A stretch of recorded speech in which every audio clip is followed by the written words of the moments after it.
Hey, all right. Sorry, I got hung up in traffic. Had to run by the post office. Hopefully, the chat is working. Do a little chat check real quick. Make sure everything is straight. Yep, good on y'all's end, good on my end. Let's get going. So, of course, a lot of stories out there. A lot of people want to talk about the Kyle Busch thing. A lot of people want to talk about Bubba Wallace's comments about the rear end of the car still hurting. Joey Logano came out and made some comments about it as well. Obviously, have not had a lot of time to research it today. But from what I do remember reading, basically Bubba Wallace said it hurts just as bad as it always hurt. So, of course, you want to it's going to be questioned, did the repair that they've made to the bumper fix it? And of course, Denny Hamlin, I didn't see the whole Denny Hamlin podcast. Obviously, I've not had time to watch that, but I did see a clip where he said they were thinking about going to softer bumpers. That's something they might want to look forward to as well. But so far, not a great start. Is it necessarily NASCAR's fault for the new car? First preseason race of the season, we have one car catch on fire, and the drivers are talking about the rear end of the car still not being fixed, the impact to it still greatly being felt in the cockpit. So whether it's NASCAR's fault, whether it's not NASCAR's fault, not a good look to start the season. Whichever side you fall on that, there's a lot of people that'll defend NASCAR. There's a lot of people that are like NASCAR still hasn't fixed the car. So that is a big topic of discussion. The other topic of discussion is, and I haven't looked at anybody talking about it, but Kyle Busch got caught with the the pew pew trying to get into Mexico. So a lot of people, I guess, have some strong feelings about that. My thought is he's probably this was my initial thought when I saw it. I guess where I live at, where I grew up, where I went to high school and stuff like that, it was sort of like a nothing burger to me, because I know a lot of people that carry those, because where I used to live was sort of a rougher neighborhood. So him forgetting about it, and he also is probably used to flying private jets. I can actually buy the fact that he might have forgot that it was in his suitcase or something like that.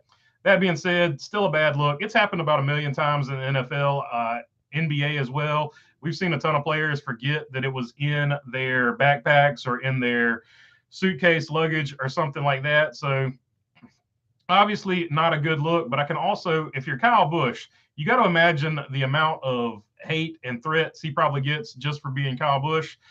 And also the Mall of America incident as well. You can imagine why he would probably want to tote one of those around with him. So yeah, it's a bad look, but yeah, I can also understand where he's coming from, where he might have probably actually forgot that it was in his suitcase, because A, he is used to flying private, and B, I mean, racing is a crazy life. You sort of fly by the seat of your pants going from event to event, things like that. So we'll get in here to the chat here and see what you guys kind of want to talk about. Oh man, I already see some stuff going on. Let's see here. We're going to start with this one right here. One wise guy said NASCAR on Fox's ratings were down 15% for the Clash. I've seen where it was like the most watched Clash since 2016, so I don't know. I haven't looked at those numbers. So I guess it depends on who you ask or something like that. I don't know. I feel like NASCAR is hyping it up pretty big because they wanted it to be successful. So it's one of those deals where who do you believe? Whose numbers do you believe? I don't know. I know the Pro Bowl was the only sporting event that outpulled it. And the Grammys, I think, were the most watched thing of the weekend with 12 million viewers. The Pro Bowl had 6 million, and I think the Clash had about 2 million. So there's your. I do know those are the numbers. I don't know how it compares to last year over this year though. NASCAR Collector, everything is fine. They said it won't be. They won't be going to timeout, adult timeout, sentence for having a pew pew in Mexico. So yeah. I mean, also, I feel like there's a chance to make tons of memes about that because of the sponsor he has on the hood of his car, and what he just got in trouble for doing. I mean, can we make a Kyle Busch Narcos episode, something like that? Sicario, Sicari Kyle. So I don't know. all kinds of memes can be made of that. I'm disappointed that people haven't jumped on top of that. People probably tuned out when they saw Bubbles was leading. I mean, he's polarizing. He's definitely polarizing. Mark Barnum says Mexico used to be a nice place to go on vacation until it got Americanized and expensive. Yep, used to be very inexpensive vacation after the plane ticket. Bush had the option to pay the fine or 3 years in jail. I would have paid the fine too. Mark Barnum saying it was 20,000 pesos, something like $3,000 they reported. I'll tell you what, if I had that option, I'd take out a loan to pay that bad boy rather than to go to Mexican adult timeout. Personally, Mark Barnum said when I went to Mexico in 1991, 50,000 peso was like 20 American dollars. So with inflation, who knows where it's at now, right? Mark Wachowski says if you don't carry a pew pew, then you are subject to harm. And I've seen a lot. I guess not about this one, but I have heard a lot of people say this in regards to that. I'd rather be caught with it than without it. I've seen a lot of people say that about situations like this in the past when it happened to NBA players and NFL players. But like I said, I haven't really been. I was on Twitter one time today talking about Thunderdome, and other than that, I really haven't been on Twitter. Let's see, Mark Barnum or I'm never on Facebook and rarely get on Instagram until I'm about to go to sleep. BS, I went to Mexico twice a year for 15 years and never any issues. So there you go. Maybe I don't know Mexican law and all that, so I don't know. Daytona 500 on the horizon. Yeah, get through this weekend, get through the Super Bowl, and then we've got the season upon us. So that's going to be cool. It was good to see cars on the track, no matter how you felt about the clash. But of course, it is what it is. But it was still good to see cars on the track. Jamie Thornton says, "Is that a gun in your suitcase, or do you just want to spend the next 3 years in Mexico?" That's pretty good. I like that one. One wise guy said, "Super excited for Daytona." I'm pretty hyped up for Daytona too. I want to see what everybody's got. Obviously, the Clash, they spend a lot of money on the Clash to see if that's going to go well or not. So it'll be interesting to see about that. Rich L said, told y'all BK wasn't going to do well at the Coliseum. Hoping he gets it together at the duels. Well, they didn't do good at the Coliseum last year, but they still turned it around toward the middle of the season. So I don't know how much money they spent R&D in for the Clash. It's not any type of race track you would want that set up for. It doesn't really match anywhere else. So I'm not sure they spent a lot of money R&D in for the Clash. I think they're conserving their money for something else. Kyle Busch has the best record of the Clash, and I'm sure he's passed most race cars in the LA Clash, says Mark Wachowski.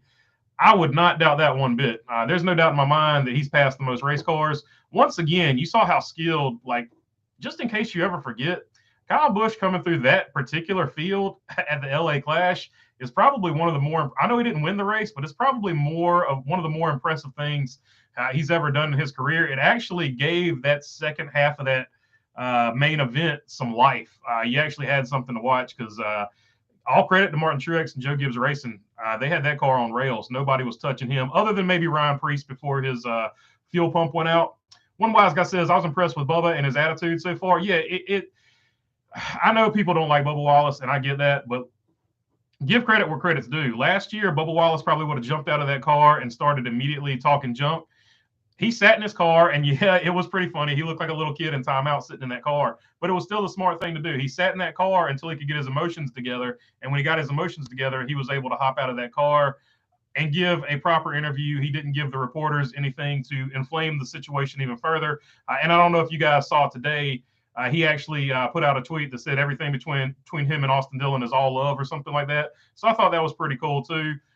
He is learning from his mistakes, and he's trying to get that temper under control, which for a younger guy, that is a big deal. A lot of young guys have a short temper, and he's working on his, and that's all you can really ask. And I know a lot of people don't want to hear it, but if you're going to criticize him. But when he does something where he shows improvement, you got to give him credit where credit's due.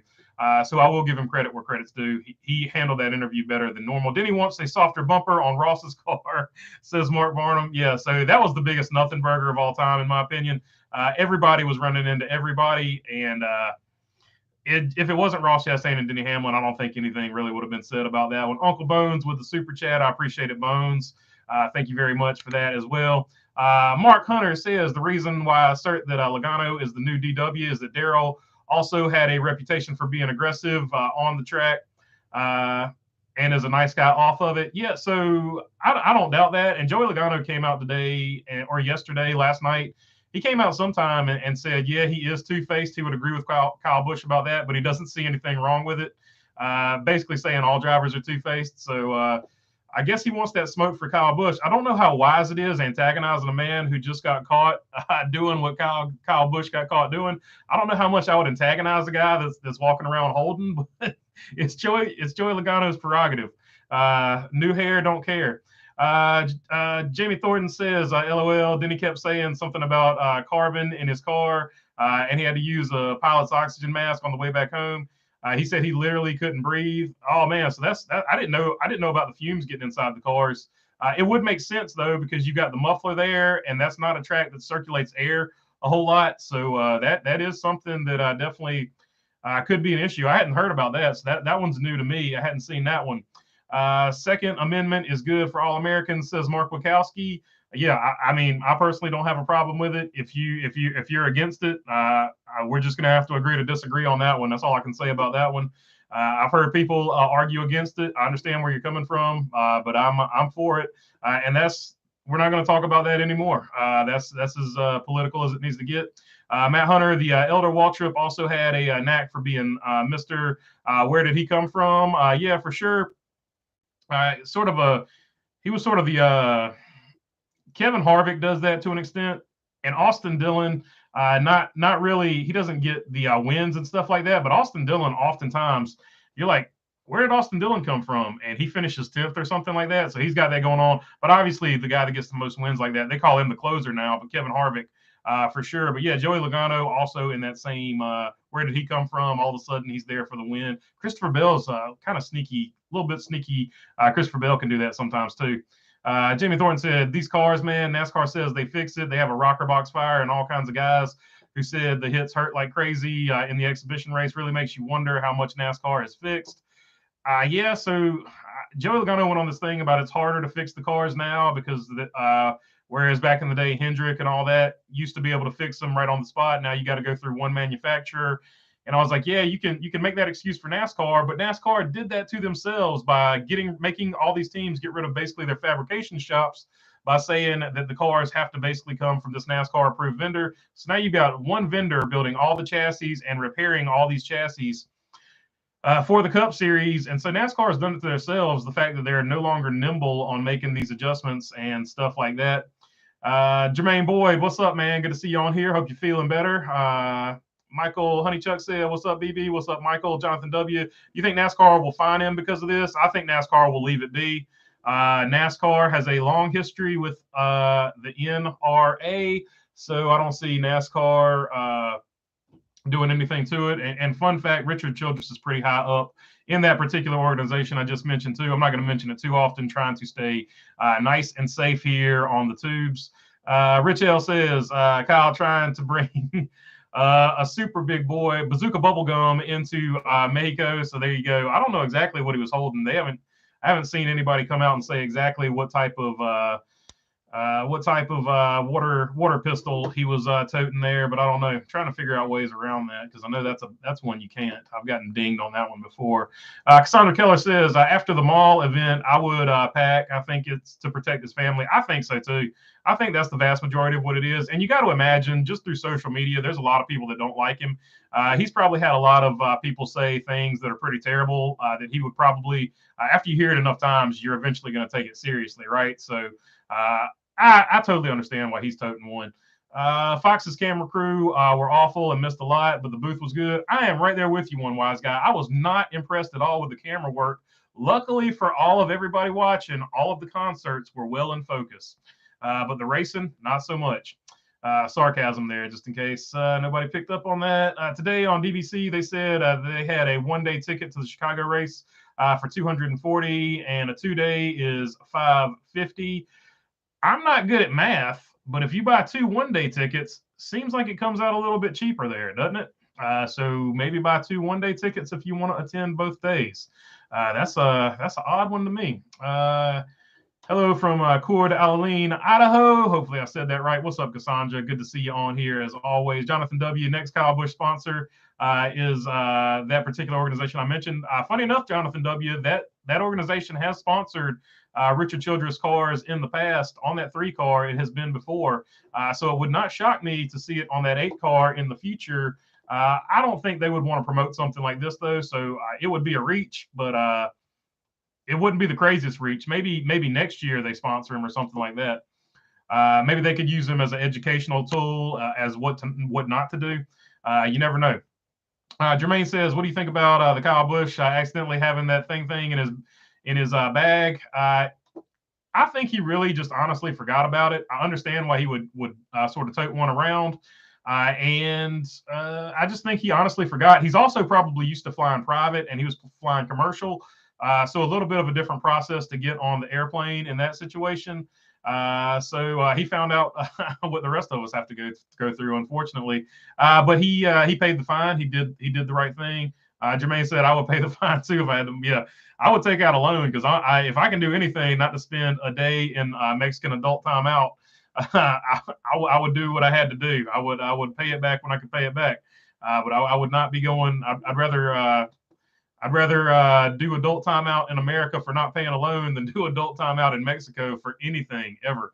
Like Dislike says, well, I guess Richard Childress found a new buddy to go spy deer with in big game. Yeah. Him and Earnhardt did that quite often. Him and Kevin Harvick. Kevin Harvick was also an avid member of that when they did that. So yeah, that goes on a lot at RCR. They use those as bonding experiences. Dale Jr. and Martin Truex are also buddies in that particular sport. Claude Avila says Denny Hamlin cries a lot. Yeah, but it's sort of it's good. Well, it's good for me because it's always content. It's good and it's bad. It's good when he's talking about something that's really actually important. When he gets into the petty, nitpicky drama, it's good for the channel, but I don't know that it's necessarily when he gets into the nitpicky drama, it sort of takes away some of the focus of when he actually talks about something important. But at the end of the day, he's being himself. Like we always want drivers to have personality and be themselves. Denny Hamlin is giving you personality and being himself. You don't have to like the personality. You don't have to love the personality, but at least he's being himself. Kyle Busch, at least he's being himself. Bubba Wallace, at least he's being himself. Austin Dillon, at least he's being himself with his TV show and all that, even though that's mostly scripted. But at least he's letting the personality out there. Whereas some drivers, Jimmy Johnson is so guarded. Chase Elliott is so guarded. I couldn't tell you how they actually are. You know, it doesn't really translate to how they actually are in real life or in public. So some drivers are more closed off. Some drivers just let it fly. I prefer the drivers that let it fly. Jamie says Kyle thought he had a bang bang in the suitcase packed for Joey Logano and Friends Safari. Yeah, so that's funny to me because Joey Logano keeping on poking it, and that situation came out. I thought that was pretty funny as well. Clash had too many cars, says Finn Larson. I agree with you, Finn. I think any more than 20 cars on a racetrack of that size, it's just no room to do anything. It's no room to move. Like there was nothing that could have improved that main event other than taking cars away. And you saw it as cars fell out, it actually improved the racing there. So if they do it again, if they go back there, I would like to see, and it would also make the heat races way more intense and way more important if there's only 20 spots open to get into the main event. So I think all in all, a positive thing going forward for the Clash, if they keep it in LA, if they keep it in that format, is to only have a maximum of 20 cars on that racetrack. I think that would be a much better format. One wise guy says they need to go back to the smaller field for the Clash. The heat races were more entertaining, in my opinion. Yeah, I agree. The reason the heat races are more entertaining is because they have room to move and do things. So 100% agree. Claude says Michael Jordan would have fired him if he acted out. I do think Michael Jordan probably sat down because Michael Jordan was the king of PR. If you don't remember, like if you just bought the shoes and you don't really remember Michael Jordan was the king of PR. He always kept his Q rating, which is how much the public likes you. He always kept his Q rating really high, and I think he probably had his team sit down with Bubba Wallace and be like, "Hey, look, this is how you handle these situations." And I think that's a positive thing, especially for a young kid who is thrust into fame. I think Bubba Wallace probably just wanted to be a race car driver, and now He's got all this other stuff around him. Some of this attention is his doing. Some of the attention is not his doing, but definitely some PR work was definitely in order, and I think he got some of that. That's what I was thinking about. Bubba sitting in the car, says Rich L. Yeah, like when I saw him sitting there, it literally reminded me of being in elementary school when I acted up and got sat in timeout, because that is the exact same face I made when I was sitting in that little chair staring at the corner. I made that exact same face. I was huffing and puffing, and I was ill. And look, I don't blame the dude for being ill. He got spun out, but then again, he was giving Austin Dillon as good as he was getting. And you knew whoever got in front in that particular deal, whoever got in front in that exchange, the other guy was going to send him straight into the fence. You knew that was coming. There was no doubt about that in my mind. I've seen that a million times at short tracks. It's almost one of those deals where you want to be the guy that loses that so you can punt the guy in front of you. Mark Barnum says, I heard that a lot of drivers got sick from the fumes. Yeah, so I'm just seeing that, but it does make sense, right? There's not a lot of air circulating around there, and the mufflers would actually make more fumes because it's not exiting the car as fast. It's sort of holding it in there. So hopefully NASCAR, once again, they only tested that thing in a week before this happened. So they did not have, they did not plan. It just looked like a last minute school project as far as I'm concerned with the mufflers. So NASCAR didn't probably vet that one as much as they should have, in my opinion. And now they've got some more problems to deal with this new car. Not a good start for this new car in year one. Not a good start in the first race, even though it's an exhibition race. Year two for the new car. The new car is not getting a whole lot of positive press here. No matter which way you slice it. And even the NASCAR purist, diehard NASCAR, we love NASCAR. NASCAR is always right. Even some of those are starting to come around and, hey, this new car needs a lot of work. I didn't like the clash. My driver finished last. 43, Delmar Kaufman says, yeah, that was kind of sort of a crappy incident. I mean, that was probably the lightest amount of contact you can make and break a toe link. He stayed out there and tried to run, so I give him credit for that, but it stinks to go out that way. I like Eric Jones, obviously, because he's driving that 43. I'm a Petty man, RCR man. I pulled for them growing up, and obviously Kyle Larson and Kyle Busch, who overlaps there because their first names are Kyle. Also Kyle Weatherman. Kyle Weatherman gang, stand up. Where you at? Jamie Thornton says, can you feel a jar in you can feel a jar in your head, and I've never felt as bad, indicating he thinks he also had CO2 exposure. Yeah, so that's terrible. At least he had the proper stuff in place on that private jet that he was on flying back. He had the proper stuff in place to get that oxygen and get the treatment he needed on the way back. But they got to do something about this air movement. Now, it probably won't be as big a deal on the street course at Chicago with this muffler because they are going further distances, but they've got to figure out a way to get it outside of the cockpit. I've said this many a time. They need a lot of improvement as far as driver amenities is one way of putting it, but they need a lot of help on the interior of these cars. These cars get way too hot, and that's at every level of racing. This isn't just a NASCAR thing. But typically you get rid of as much weight as possible to get all that weight down low. So that's the reason some of these driver safety or driver amenities, however you want to look at them, that's why these sort of get left to the side. But fresh air going to the driver's helmet is a must, and there should be possibly a way to completely seal that off. So even if there is carbon monoxide in the car, they can figure out a way to keep it out so it wouldn't be the situation that these guys are having to handle right now. Mark Barnes says Harvick's really going to be a bully all year. I mean, can you blame him? This is going to be throwback year one rookie Harvick, where he just he drives like Kevin Harvick wants to drive, and I'm all for that. That was my favorite version of Kevin Harvick. Of course, obviously, you know, he's not going to be completely as crazy as he was his rookie year, where he was jumping across cars and attacking Greg Biffle and stuff like that. But you know what I mean. Angus 420, I'm not going to read that, but I do agree with you. That is probably the particular issue super soaker that he was toting there. I agree with that. Jamie Thornton says, anyone look at Austin Dillon and think Reno, that TV show with that mustache and glasses? 100%. That is one of my first thoughts. And my other thought about Austin Dillon, because Austin Dillon, early in his career, he used to wear the Maverick helmet from Highway Through the Danger Zone, Top Gun. He used to wear the Maverick helmet. His helmet was painted up like Maverick. So I thought it was like the Wish version of Maverick, or the Ollie's version of Magic, the Aldi version of Maverick, however you want to say it. That's what I think of when I see the mustache. I'm waiting for him and Kyle Busch to do the volleyball scene recreation with that particular mustache, Maverick and Goose there.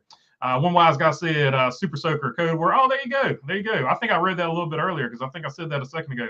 I think I saw that down here and I was like, hey, that'd be a good word. There you go. I appreciate it, one wise guy. We'll go with that one. Kyle and Joey are arch enemies. There is no respect between those two. Kyle warned Joey that he ain't forgetting the clash. Yeah, he said also that he's got what? He owes him a few. He owes him a few past the clash as well. So we'll see what happens. Man, I'll just rent a top floor hotel room and use some binoculars, says Angus 420. Yeah, that's not a bad option either. Street races, that's one way to watch them. You know, you get the comfort. And you also got a place to park. I think parking is going to be just as atrocious as can possibly be. Everybody's going to talk about the Wilkesboro parking. I think the Chicago parking is going to be a disaster too. I'm waiting to see some stuff about that. You better have your life insurance up to date if you go to that road race that they're planning to do in that city. So yeah, that a lot of people feel like that. That race is going to flop because of the ticket prices, says Mark Barnum. I don't think it's going to help at all. But it's also one of those situations like LA, it was like $7 for a bottle of water or something like that. I saw somebody post that. Maybe it was Eric Estep. I think it was like $7.50 for a bottle of water. So maybe, I don't know what the cost of living in Chicago is. It might not be a big deal to them over there as far as what they're used to paying for stuff. So I don't know. The fans that are used to going to Martinsville though, that's a steep ticket. Jamie says, I miss the days of Gordon Earnhardt, Rusty Gordon rivalries. What's the best rivalry week? What's the best rivalry we have today? Chastain, Hamlin, or Kyle Busch, Logano? I like both of those, but I think the best rivalry that we have going on is actually Kyle Larson versus Chase Elliott. I think that's going to be the rivalry that goes on the longest. Kyle Busch and Joey Logano has been going on for a long time. Denny Hamlin and Ross Chastain was last year. Actually, Denny Hamlin and Joey Logano is just as good a rivalry as Kyle Busch and Joey Logano, and actually not talked about as much as Kyle Busch against JGR. Joey Logano versus JGR is actually just as good a rivalry. Just pick your driver over there. And Kyle Busch versus JGR is also now a storyline. And Tyler Reddick versus RCR. So I would put those up there. But I would say probably the absolute best rivalry that we're going to have going forward and into the future is going to be Kyle Larson versus Chase Elliott. That one to me is going to be a good one. I think they can take what Jimmy Johnson and Jeff Gordon did to another level because they're closer to the same age and they're going to be doing it for a longer time than Jimmy Johnson and Jeff Gordon were doing it. So I think that's going to be a super good rivalry. And it's going to be a different type of rivalry that we're not used to seeing because the only one like that I can even really remember that lasted an extended period of time is, in fact, Jeff Gordon and Jimmy Johnson. To an extent, there was Tim Richmond and Jeff Bodine and whoever came in after that and raced against Jeff Bodine. But this one, I think Kyle Larson and Chase Elliott is going to be the bigger. It's going to be more of a friendly rivalry too. So it's going to be interesting. It's sort of going to be like Magic Johnson and Larry Bird, where it was a very intense rivalry, but they didn't necessarily hate each other off the court. So I think it's going to be that's the closest thing in any other sport I can really think of to compare it to. And for those of you who are under 30, those were two basketball players that were really good before Michael Jordan and LeBron James. They took the Super Soaker and a couple thousand, and he kept the watch. Hey, there you go. He kept the Rolex, so he's winning. He can go get another Super Soaker. They make those every day. They even sell them at Walmart. You can get Super Soakers at Walmart. Let's see here. Dislike, calling it 2030 NASCAR Stadium Series all electric. That's probably not a bad bet. Dislike. I think you're on the money with that, and I think that's got a lot of potential because it goes towards a crowd that is not the typical NASCAR fan. So and also you'll be able to have music the entire time that's going. Yeah, the cars are going to make some noise, but you'll still be able to hear music over them. So, and that particular electric series and that format would work. And NASCAR has already said when they do an electric series, it's going to be totally separate. So that is one way that NASCAR could sort of grow a new fan base, and they could have a new series altogether, and it could just be its own thing. And they could use that as sort of their experiment ground, and they could stop doing what they're doing over here on this side of the Cup Series because it's driving away a lot of traditional Cup Series fans. And just to put it in a nutshell, here's how I think traditional Cup fans feel.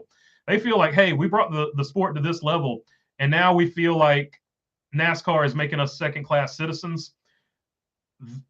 We see the LA Coliseum concerts on TV, but whenever it's like a country music concert, they never play those on TV for those traditional fans who are mostly from the Southeast. So they feel like, hey, you're catering to this younger crowd over here on the West Coast, but the traditional fans, we never see our concerts on TV, blah, blah, blah. Like, that's how they feel, right? So you can see their argument. They feel like second-class citizens, and they feel like NASCAR only cares about this fan base over here that they feel like doesn't even support NASCAR. So there are a lot of fans that feel like that. And even though they don't necessarily word it the proper way, a lot of times I think that's actually more what they were griping about with the concerts than anything else, because they're like, hey, you never play any type of music that we want to see. Now, me personally, my thoughts on it, I've never gone to a race and worried about who was playing. I've never even looked at the concert. The only time I ever watched a concert at a race was at Richmond, because they have their own amphitheater, and it was big and rich, and it was a way to get out of the sun. So that's the only one I ever remember watching at a racetrack. Now, they do have, I think, Hootie and the Blowfish, or not Hootie, but Darius Rucker, sorry. Hootie is going to be playing without the Blowfish at one of these tracks. I forget which one it was, but that is one that I would actually go to the race just to see the concert, because I was a big Hootie and the Blowfish fan back in the day. Jamie says, it reminds me that, there we go. There you go. I got so far off. I don't even know where I started with that rant. Jamie Thornton says, it reminds me of that movie, Canadian Bacon, when John Candy gets pulled over by the cop and gets fined for not having anything in French as well. The fine is like 10K American or 10 Canadian dollars. That's hilarious. It's been a long time since I've seen Canadian Bacon, but I do remember that part. Good call on that one. That is awesome. You're a movie buff there, Jamie. I like that. Let's see here. One wise guy, Brad, failed to make the show 2 years ago. Yeah, RFK is 0 for 2 as far as making it to the main event in the Clash. Joey Logano isn't scared of anyone in the garage. Every time he's ever been in a fight, he's won them. Look at what he did to Kyle last time they had a fight, said Jonathan W. I mean, yeah, I agree with you, Jonathan W., but like beating up Kyle Busch, I mean, I can't say what I'm thinking in my head, but that's not the most impressive victory. That's not the most impressive victory you could have. Angus 420, and probably the same thing with Denny Hamlin, where that wasn't much of a fight. Somebody, one of the crew members there drug him down. And look, I'm glad Joey Logano is sticking up for himself. I'm not saying what he did was good or bad. I'm glad he stuck up for himself. But beating Kyle Busch in a fight is that's like taking candy from a baby. There we go. I found a good analogy I could use for that one. Matt Hunter said best Fox booth lineup would be Mike Joy, Kurt Busch, Kevin Harvick, and Larry Mack, with Boyer serving as a. I do like your idea of putting Clint Boyer in that Rutledge Wood, sort of either in the pits talking to drivers or sort of doing the culture around the track. I do like him in that role, but I do think he adds a little bit of color to the booth. Whereas Kevin Harvick is going to be sort of, he's going to be buttoned up. Kurt Busch would be buttoned up too. And Mike Joy is definitely going to be buttoned up. Mike Joy is sort of your knowledge guy for everything historical. Kevin Harvick and Kurt would sort of do the same role. So I would replace either Kurt or Kevin with Boyer in that particular situation, just because Boyer does add a little bit of that wild card flair to it. But I do love the idea of putting Larry Mack in that booth as well. So I would substitute Kurt or Boyer, but I do like your idea of also having Boyer be down in the pits or on a culture assignment as well. Because here's the deal with those culture assignments.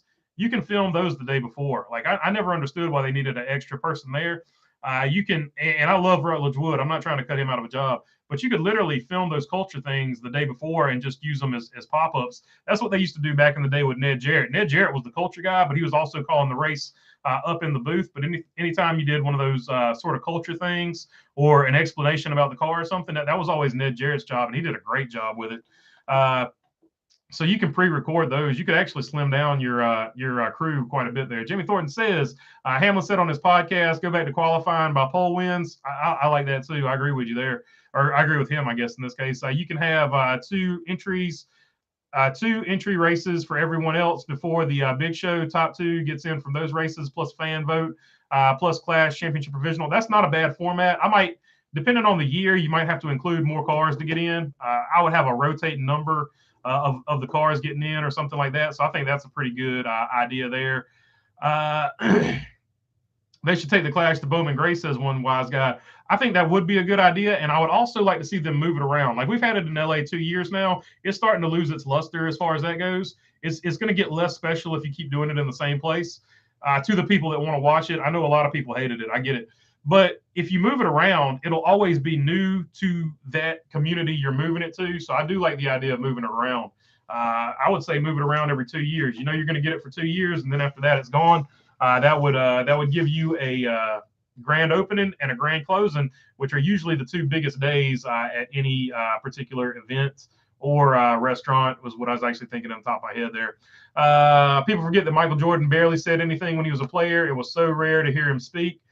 Says Bo Darville. Yeah, he was very planned and calculated. He watched his image very closely. He knew exactly what he wanted to say, and he knew the message he wanted to convey. He didn't just fly off. And what that did was it gave it so much more gravity when he did say something. Another person, and this goes way back, but another person who was like that was Bill Russell. Bill Russell didn't trust a lot of people. And Bill Russell had a very difficult time playing where he played in the era he played in. But Bill Russell didn't speak very often. But when Bill Russell spoke, it was very well thought out. And it had a lot of impact because when you heard Bill Russell speak, it was almost like an event because he very rarely spoke or gave interviews. Michael Honeychuck says, oh, sorry, skip one. Matt Hunter, I agree. Move Clint to pre-race. Pit road guy, his energy would be great for that. A booth of Mike Joy and Kevin Harvick and Kurt Busch would be great. I don't know if Larry wants back in. I think Larry would jump back in. I like a four-man booth too. I don't mind that, but one of those guys would have to be. They would have to not be conservative and sort of switch it to color mode. I don't know if that would be Kevin Harvick or Kurt Busch in that particular manner. Rich L said, Jamie, I realized who you are. We both made comments to one another on different YouTube videos over the years. How you been? So there you go. Look at that. I got some crossover fans here. I love it. Let's see here. Stupid Roofer, what's up? He says, hiya, fellas. Mark Barnum, $18 for a beer at the Clash, they said. Oh, my goodness. Golly. I'm glad I don't live in LA. That's expensive, man. Good grief. I would just stop drinking beer and water at that particular joint. Angus 420 says, Mark Barnum, I can buy 2 cases for that at the corner store. Back in the day, like you could get $6 12 packs of Milwaukee's Beast Ultra. No, what is it? Milwaukee's Beast Light and Milwaukee's Beast. Of course, Milwaukee's Best is what it's actually called. We used to call it Milwaukee's Beast because it was nasty. But we drank a lot of it because it was $6.99 for a 12-pack, boys. Rich L said, I'm glad I don't drink no more. I'd be broke with the cost of liquor these days, says Rich L. Yeah, I'm right there with you. I very rarely have one. Like probably the most I do is when I'm jokingly having my Diet Cokes here. Obviously, the Silver Bullet. That's pretty much the most I do. I might do the most I've done in a sitting is probably one in quite some time. Jamie says, oh man, I forgot about Larson and Elliott. That's a great point, Bologna Burger. I think how much bigger it would be if both were not at Hendrick. Yeah, that it really would pop off then. I agree. Like if Larson, here's the deal. I agree with you on that. Imagine if Tony Stewart had gotten his wish and Larson went to Stewart-Haas Racing. You would have Larson over there at Ford, and you would have Chase Elliott over there for Chevrolet and Hendrick. And it would sort of be the reverse. Like the Elliott used to be Ford. Bill Elliott was Ford's man back in the day. That was their number one guy to go beat Dale Earnhardt. And then Kyle Larson would be sort of the Dale Earnhardt role, except he would be driving over there for SHR. That would have added definitely a layer to that rivalry. I still think it's going to be a great rivalry. It's just going to be totally different than what we're used to seeing. Mark Barnum says Harvick will be great in the booth in 2024. I agree. Him and Kurt Busch are both going to be really good. The Fox booth by far to me is the better booth, and that's nothing against the guys over at NBC. I just like the Fox booth better the way it's set out. Unfortunately, Fox is let down by its camera work. NBC's camera work is superior. And I know I've broken the cardinal rule of saying somebody was better than Dale Jr., but sorry, I do like the Fox booth better, and I like NBC's camera work better. So it is what it is. Dale Jr. and Jeff Burton do a great job, though, except when Jeff Burton's talking about Ross Chastain. He's lost his mind on that one. I think he's about to lose his mind on Noah Gragson too, after Noah punted his son in that 21 car. So he might be the next one on the list for Jeff Burton. We'll see though. Jeff Burton's a cool guy. I'm just joking around. Frank Bajer says, greetings from a Dutch NASCAR fan. What's up, Frank? Good to see you up there, and good to have the Dutch on board here. Let's see here. Jamie Thornton, what time is it over there, by the way? I'm always interested to see what time I'm starting over there. Jamie said, I'm great. Thanks, Rich. Talking to Rich. OJ and Toothpaste, what's up? The Clash was absolutely garbage. The races were more entertaining than the last chance qualifier and the race. Yeah, I agree with you. The heat races were much better. I can't believe they will make this a points race possibly next year. What a joke. I think any chance of that being a points race next year was destroyed with the particular race that these drivers put on in that particular clash. So I think that's over with. I think that was a wild idea to begin with. It was something they put out there just to get people talking. But I think after the performance of that race, never going to happen for a points race. Joey Logano, in fact, laughed at the reporter's face that asked him that question. And Denny Hamlin had a pretty wise answer when they asked him about it as well.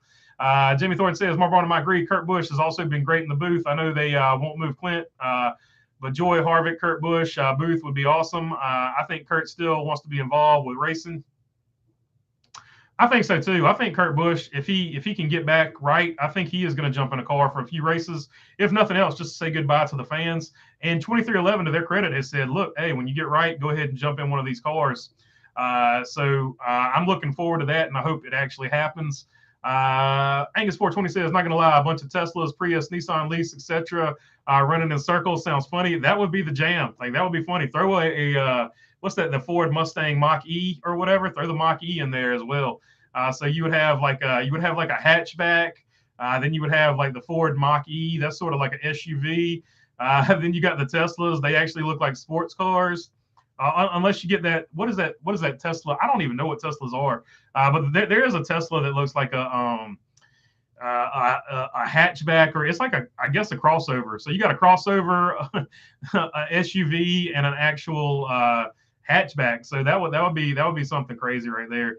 And 20 minutes later, you would go to the next set of people to run the race, because after 20 minutes, you're out of juice. Let's see here. One wise guy said they are catering to a certain demographic. My in-laws were over, and they never watched NASCAR, but they noticed it. Yeah, they're trying to get a younger crowd involved in NASCAR, and they're definitely trying to get more West Coast, younger fans from the West Coast as well.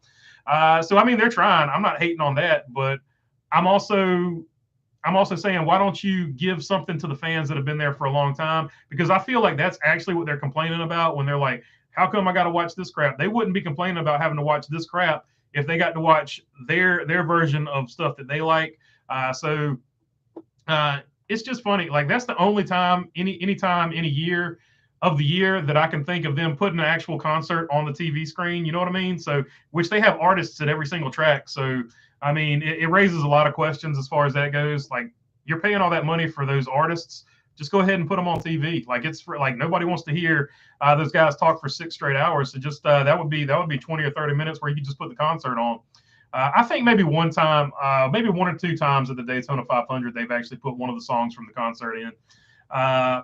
But then again, Cypress Hill, they could only put one Cypress Hill song on there because, you know, the other Cypress Hill song, I know that they were going to follow that song up with "Here Is Something You Can't Understand." I could just a man.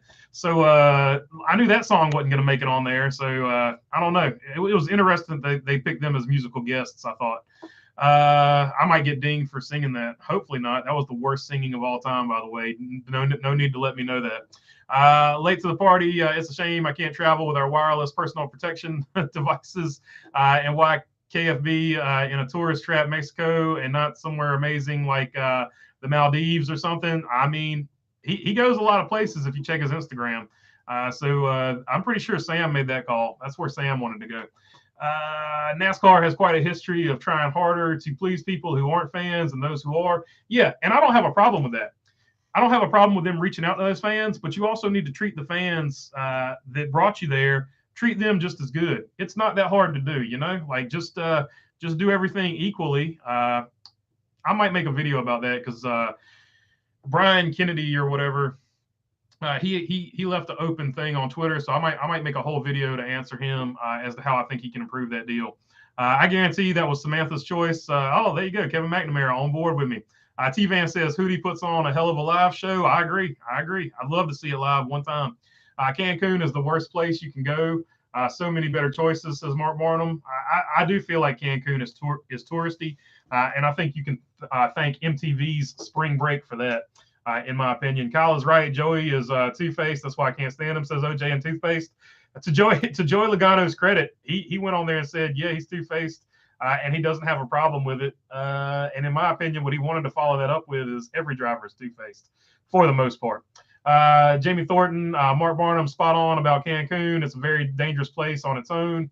Yeah, once you get outside of the tourist areas in most of those Mexico tourist places, it can be not fun if you get caught slipping. So Speedway Anywhere said, hey, chiming in, aka Quentin. What's up, Quentin? Once again, better late than never. Always good to have you on here, my man.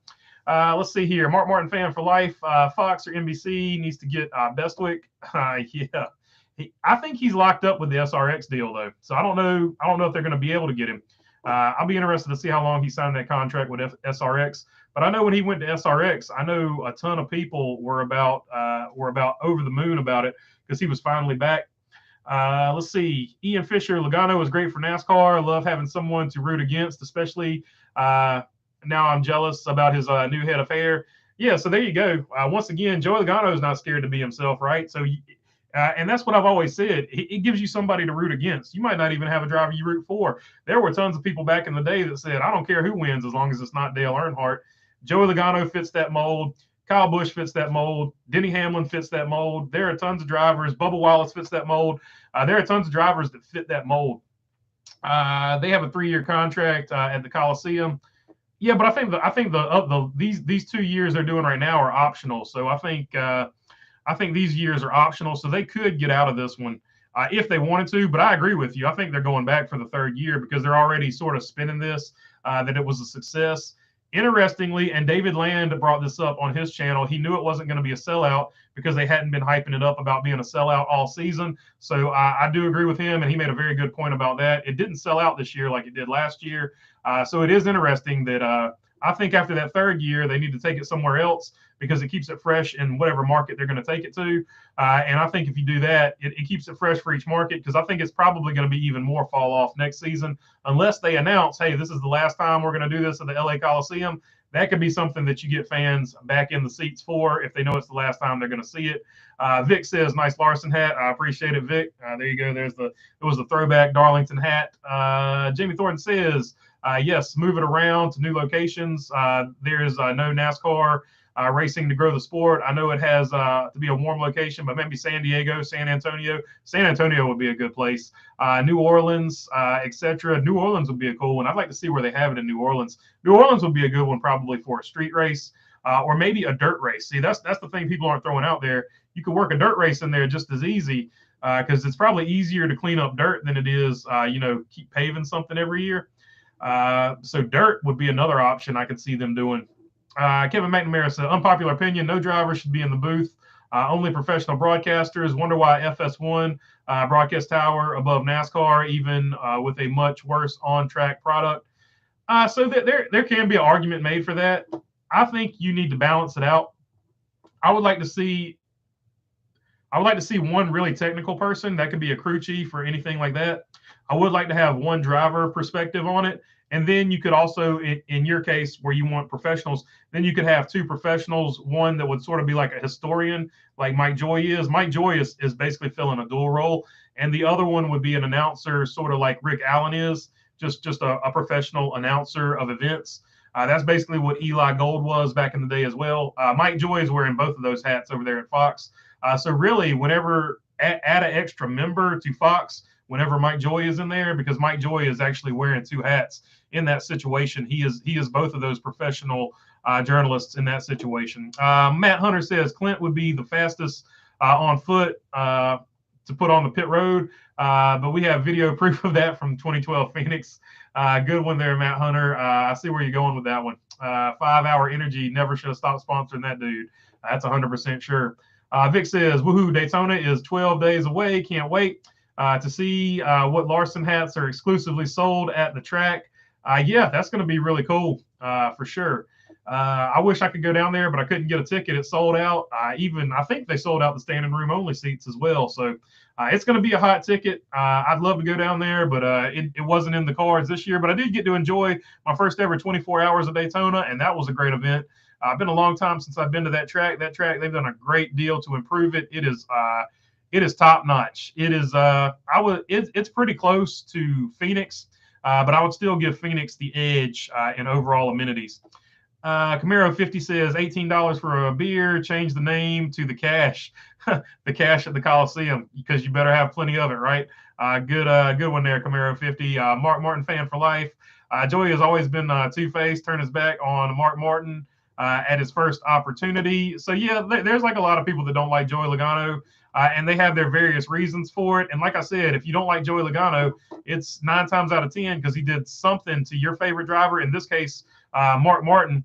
And we all remember that particular race with Mark Martin, where Mark Martin was just dejected because I think that's the one where he talked about, if I'm remembering the right race, where it's just so hard to win a race when you're in your 50s. And he was really close to winning that race. But that being said, if you're a Joey Logano fan, the Joey Logano fans have always said, hey, look, he's paid to win a race. That's what he's out there to do. Very same argument that Ryan Newman fans always made back in the day when Ryan Newman was blocking the mess out of your favorite driver and your favorite driver couldn't get by him. So it just depends on who you pull for and who you like and all that. If you meet Joey Logano in person, he's a totally different guy. So I don't know. It's just the way it goes. So it is what it is. But I know a lot of people don't like him. I get it. Mark Barnum, Jonathan, and my mom. My mom is a Martin Truex fan, and she absolutely hates Joey Logano. She can't stand him. Jonathan in Kansas, you can bring a 6-pack cooler into the track. So yeah, that's another option. It has to be a soft, crushable cooler, but you can bring a 6-pack cooler in there as well. And you're also allowed to bring 2 bags. So you can bring your 6-pack cooler, and if you bring like a sling for your water bottle or something like that, you can also slide about 3 or 4 beers into that. And 9 times out of 10, they're not going to say anything to you about it. Let's see here. Or you can bring a friend that doesn't drink, or your DD or whatever, and they can bring your other 6-pack. That way you get 12 frosty cold ones into the track. All right, let's see here. Jamie says, I'm thinking the drivers, if I'm ranking the drivers today, I still think Larson is the best driver in the field. It doesn't mean he will win the title because there are so many variables now in the system, but that's my opinion. Obviously, I'm a big homer there. I 100% agree with you.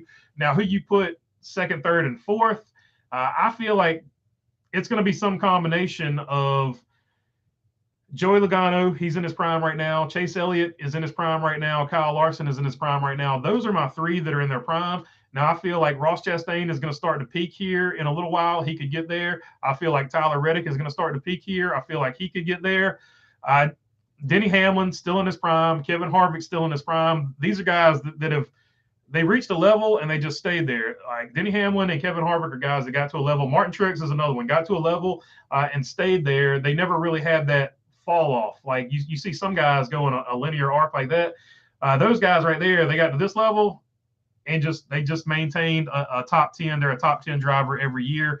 So you would have to have them in there as well. So some combination of that, and then either Truex, Harvick, or Hamlin, whoever you want to throw in there, because typically those guys have made the Final Four more years than they haven't. And of course, the guy who has dominated, in my opinion, this era, this gap era in between Jimmy Johnson, Kyle Busch. If you don't put Kyle Busch in that mix, then you're just completely I don't know what you're watching, right? I feel like Kyle Busch is also one of the most talented out there. Some people say he's past his prime because he is now 37, but I would still have him in my mix. So if you had to put me on the spot right there, I would go the 2 Kyles, I would go Joey Logano, and I would go Chase Elliott. Those would be my 4 picks as it stands right now. And of course, Cody Ware, he has to be in the conversation somewhere as well. Jimmy said, oh, I just read that one. Let's see. Rich L, hey, if y'all don't mind, like, stream, can't read. Hey, y'all, if you don't mind, like the stream, hitting that thumbs up. Also, consider subbing while you're banging that bell. Helps the algorithm getting his videos out when you do both. Thanks. So appreciate it, Rich L. I do always forget to say that. So, yeah, I would appreciate the thumbs up if you want to give the thumbs up. And I think when I pull it in here, We were 10 away from 9,000. So if we get to 9,000, we'll figure out something special to do for 9,000. Bo Darville says Fox has a better booth just because Jeff Burton works for NBC. So the Bandit is not a Jeff Burton fan. So there you go. Jimmy Thornton said, will do. Rich L. Frank Bears, it's now 225. I think for a tall boy, I got you. Delmore Kaufman, Keystone Light, $6.95 for 15 pack. There you go. Keith Stone. You remember them Keith Stone commercials for Keystone Light? That was pretty cool. Rich L saying BB getting close to 10K. Yep, that the old Fiat is getting close to being financed, I guess, is the way we look at it, or just flat out bought if I can find one cheap enough. Let's see here. Speedy Leedy says, in your opinion, do you think NASCAR will eventually move the numbers back to the middle of the door? So NASCAR has taken a lot of heat for that. It's actually the owners that voted on that. The owners, and this came out on Dale Jr.'s podcast, the Dale Jr. Download. The owners, he spilled the beans on it. The owners had the option of teams could either put the number where they wanted to in the middle or move it forward, or they could all uniformly move the numbers forward. And the owners voted that it had to be uniform no matter what it is. And the vote was to move the numbers forward so that they could make the sponsors bigger. So that is the vote that carried. But the option for them to put it wherever they wanted to was on the table, and the owners turned it down. So the owners need to own that one because that is on them. Jimmy said, LOL, when that Hamlin comment, when asked about it, his sarcasm, yeah, personally put it in the playoffs. That would be perfect with a sly grin. Yeah, that's exactly what he said. He said, yeah, we should put it in the playoffs. You know what? Put it right after what the Daytona is one of the cutoff races. So make that the next cutoff race after Daytona. I think Daytona is the cutoff race to get into the playoffs. So make that the cutoff race. make it the championship. Just make that the championship. Could you imagine the LA Coliseum being the championship for NASCAR? Like, God, that would be insane. Tony McCall says, did you race any last weekend? No, my season doesn't kick off till April. There is a chance I will be at Florence, South Carolina, helping Ronald Hill. So if you're going to Florence, I might be down there helping on them. I'd just be an extra set of hands. Craig Moore and Dusty Wall have helped set that race car up for Ronald, the Thrill Hill. He's never lost a party in the parking lot. I'll tell you that about the man. Corn-Fed Cover says, I've accepted my place as a second-class citizen. None of this stuff is geared toward me, so I turn on when the green flag flies and turn off when the checker flag flies. Says Corn-Fed Covers. Yeah, that's actually not a bad idea. I do that actually with all sports now, just because it gets a little preachy from people that cover sports telling me how I should live my life. So that's pretty much how I go about all sports now. Jeremy Heath, BB, cheers. Cheers, Jeremy. Here we go. Cheers, Jeremy. There you go. Jamie says, I like the three-man booth at NBC, despite the fact that Jeff Burton can sometimes be annoying. Some of his comments sometimes when he rambles on. He's a good analyst, but he does get hung up on certain people that he doesn't like. And I don't know if he intentionally does that or if it's something that he sort of does subconsciously. But when he doesn't like somebody, it definitely comes across. Dakota Henderson says, the concerts at the race are always kind of awkward. It's usually just 1 to 3 songs and not enough to get into. And also, for whatever reason, they never get the sound right at the racetrack. I don't know why they can't do it, but the sound is never sounds good at the racetrack for some reason. With the exception, like I said, of Richmond, there is another short track that puts on really good concerts called Dominion in Virginia, Dominion Speedway in Virginia. They have a dedicated amphitheater as well. They put on really good concerts as well. But that's more of a short track thing. And usually when they do concerts, it's just like a dedicated concert. And they also have a road course around the track. So check out Dominion Speedway if you're ever near it. It is a really, really cool track. Let's see here. Lost my spot. Jamie says next year they can move the Clash to New Orleans and the Superdome. That way they can CO2 everyone out. Yeah, like that's a bad look too. Like, if the drivers were breathing it, the fans had to be feeling some kind of way as well, right? Probably a lot of fans had headaches. So that's something they need to investigate and take a look at next year if they keep it there. Edward Kirkland said, should change the name to Crap Car. It sucks trying to attract the wrong crowd.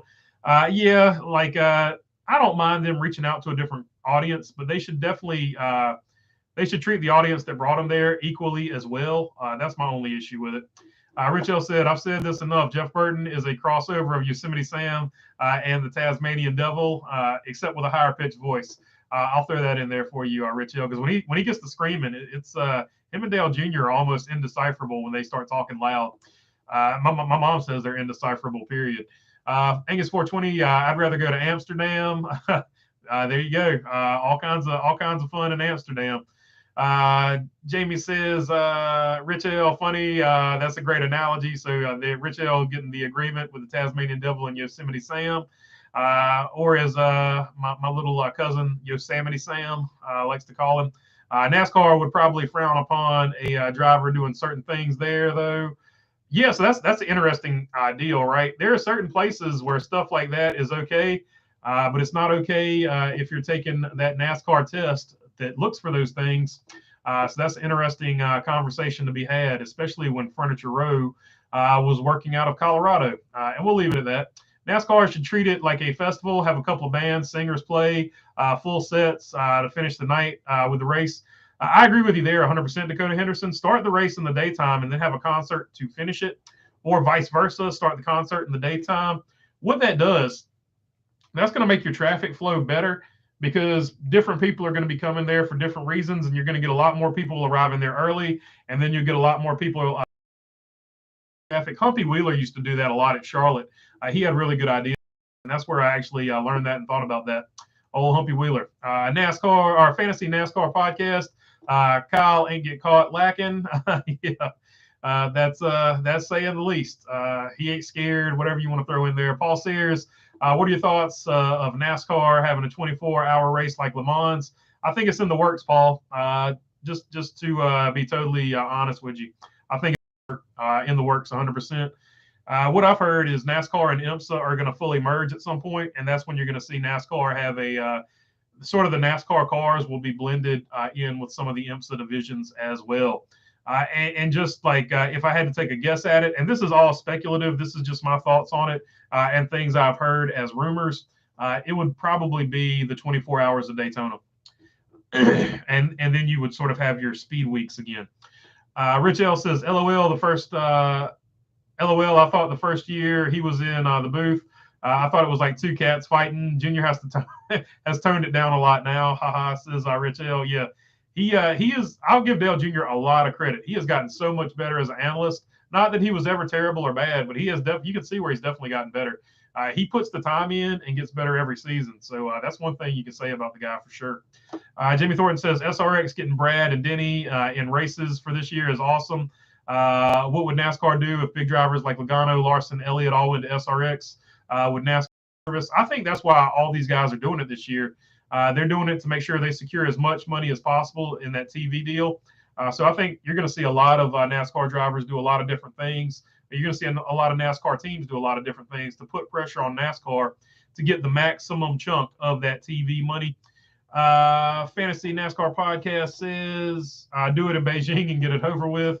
That's definitely an option. They're definitely not concerned about pollution over there, so they can do what they wanted to over there.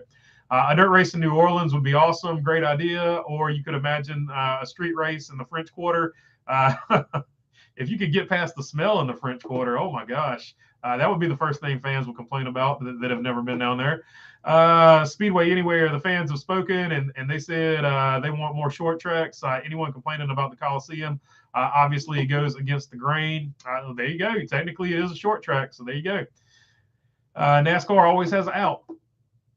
I like the LA Coliseum for the spectacle that it was, but I think it is time to sort of move it to a different venue after next season, at the very least. Let's see here. Oh, Lordy, lost my spot. Oh, there we go. It's just getting rid of the concrete barriers and turning into bumper cars at the Clash, the Coliseum. Yeah, it definitely had a bumper car vibe to it. There's no doubt about that. Let's see here. Got a super chat all the way to the bottom. I'm way behind. Do you think NASCAR would go back to the twin ring Motogai Super Speedway? I think they want to do something like that. I don't think that they would necessarily go back to that one, just because they saw how much it cost to do that, and they wouldn't do that in this particular financial environment. But I do think they have plans for something like that in the future, and I think that will probably be Mexico or Canada, because it lines up better for something like that to happen. But I do think they have eyes on doing a big event like that sometime in the future, and that will be sort of the Clash. But since they've already done Motoguy, I think they would pick another track. But I would love to see him back at the Twin Rings. I do agree with that. Kevin McNamara says, it also annoys me to no end that NASCAR refuses to prop up their drivers, but are constantly oogling over Hollywood celebrities that none of us give a care about. Yeah, that is very frustrating. You don't know a lot about the modern NASCAR driver unless you follow them on social media. And some of them don't have social media, so some of the drivers you just don't know that much about. Like to this day, I don't know a ton about Jimmy Johnson other than he's from El Cajon, right? So, and then he raced stadium trucks or whatever. So NASCAR, if they put as much marketing behind the drivers as they used to and work storylines from that aspect, I think it would be helpful. Because even when a guy was a surprise, like if you knew Ross Chastain's backstory before last year, like that would have made it so much bigger that, you know, this watermelon farmer that's driving for this two-car team is up there competing for the championship. Like that would have made that story so much bigger if more people knew about that story and didn't have to be told throughout the year.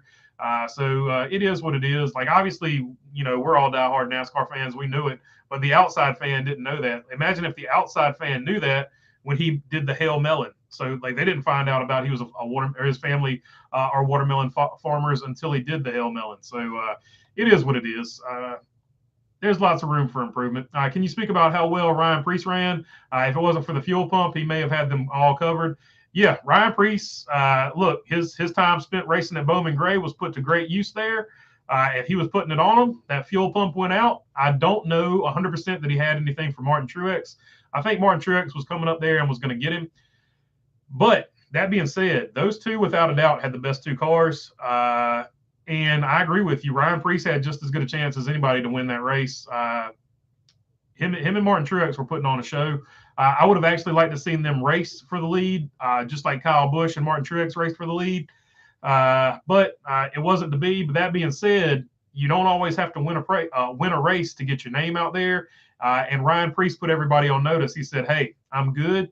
The JTG Doherty equipment was not good, and I'm here to make some noise this season." So he's going to be one to watch. Buy your what car number is he driving?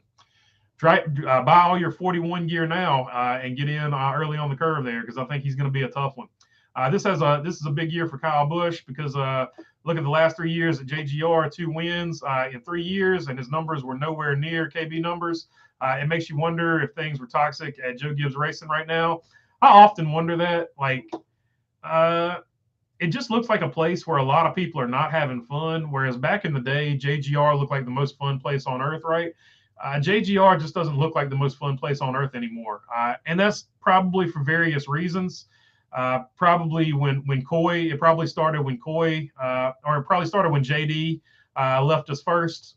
It seemed like it started then. I think Coy filled in, and Coy was doing a great job, but now they had that shock with Coy. So it's got to be tough, right? It can't be as fun as it could possibly, even if it was the funnest place in the world to work, having those two situations seemingly on top of each other. There's not been a lot of space in between them. Not that you ever get over anything like that, but there's not been a lot of space in between them to sort of really get over something like that, right? So it's been a rough stretch for them, and then they lost sort of what I would say has been their biggest driver since Tony Stewart. They lost probably their biggest name since Tony Stewart, and that's no disrespect to Martin Truex Jr. or to Denny Hamlin, but Kyle Busch was Mr. Toyota, right? So you lose your biggest driver. That's a lot of change. That's a lot of turnover over there.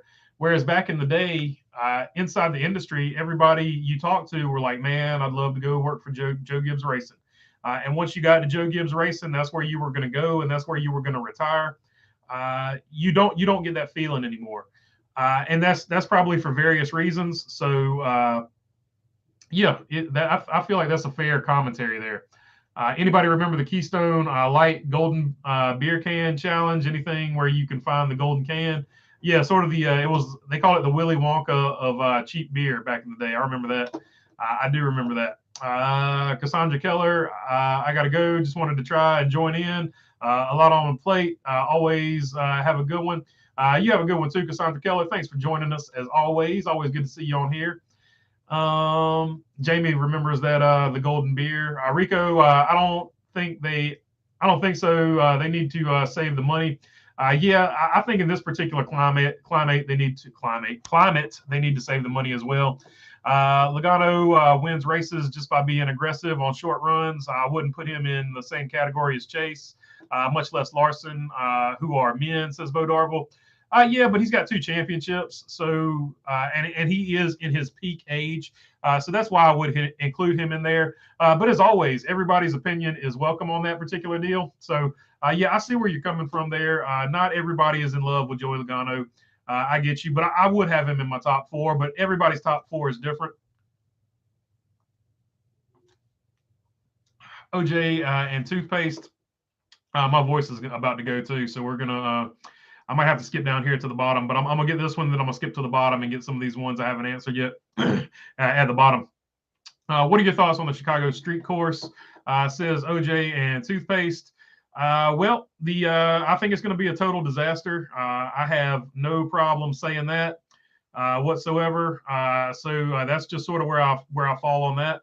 And then I'm going to jump down here. So if I missed you, I'm going to jump down here and start with Bumblebee. What's up, Bumblebee?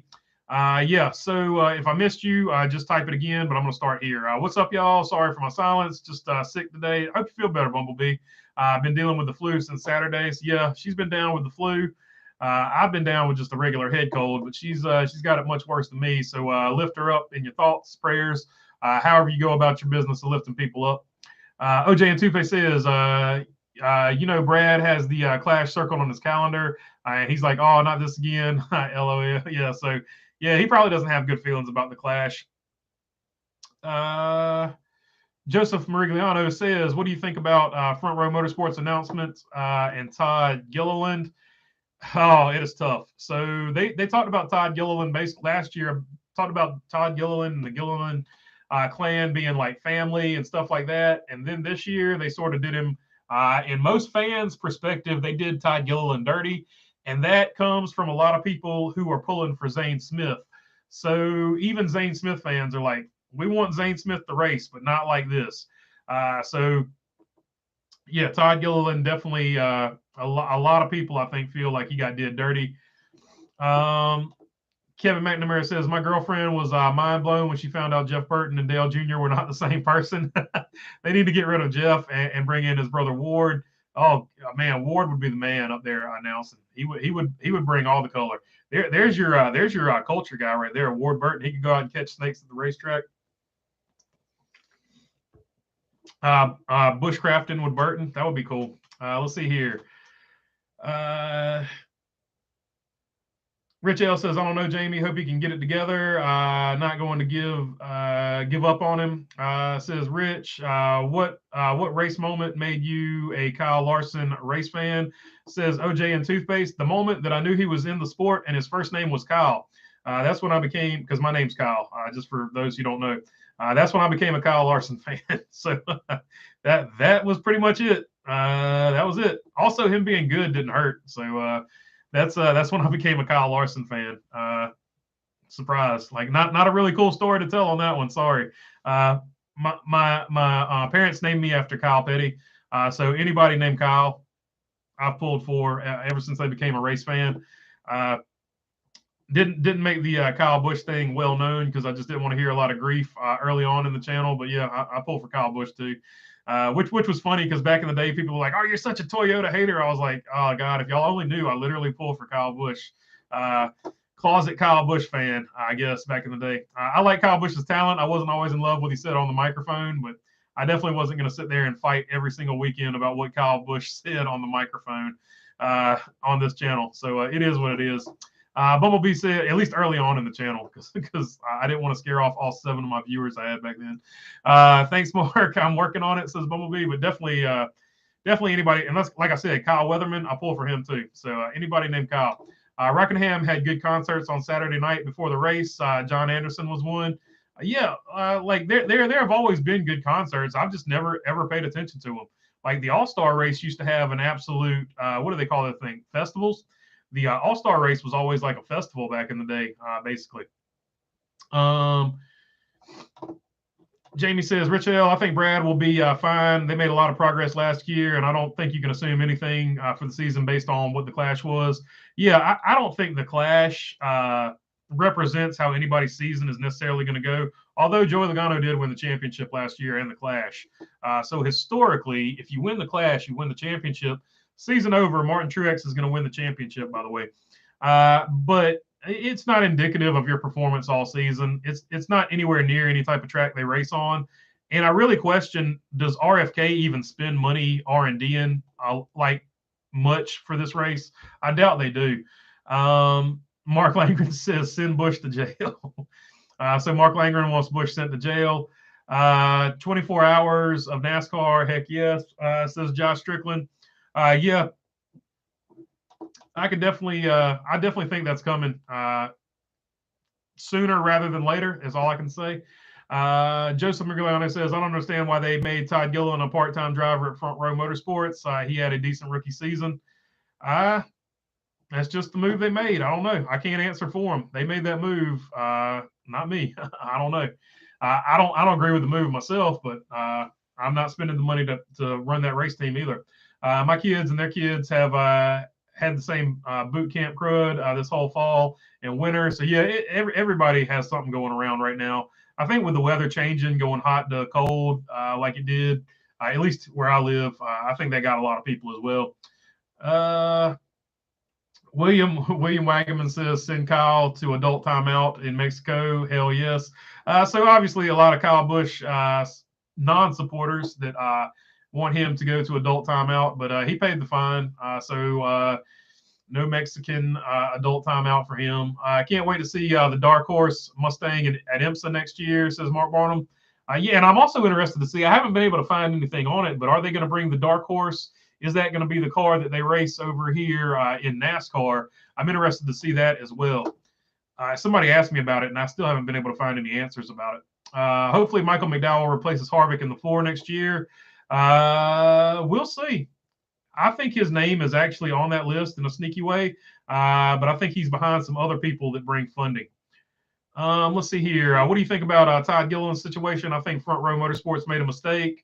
I think they definitely gave up on him too early. I think for all the flack that Joe Gibbs Racing gets for giving up on drivers early, Front Row's got them beat by a mile. So that's all I'll say about that. But yeah, I think it's a mistake too. You should run both of them if you at all possible in 2 different cars, not in the same car. Kevin McNamara says it became clear that NASCAR stopped caring about what your diehard fans when they stopped caring about at the track camping experience. Yeah, that's fair. That's a fair point too. I agree with that. Mark Barnum says I can see Bell going to SHR. I think he's probably the lead candidate, in my opinion, and it's just that, my opinion, my feelings on it. I don't have any intel or anything like that. Kevin McNamara, Corn Pop is about to go on. There you go. Let's see here. Camaro 50, good night all. Good night, Camaro 50. Hope you have a good one there. Jamie Thornton says, Joseph, I agree. I feel bad for Todd. That just puts doubt into his mind and isn't going to help him or the team. That's not what anyone needed. I agree. Thanks for hanging out, BB, says one wise guy. Get well, Bumblebee. Danny Price, hey, from Nova Scotia again. What's up, Nova Scotia? What's up, Danny Price?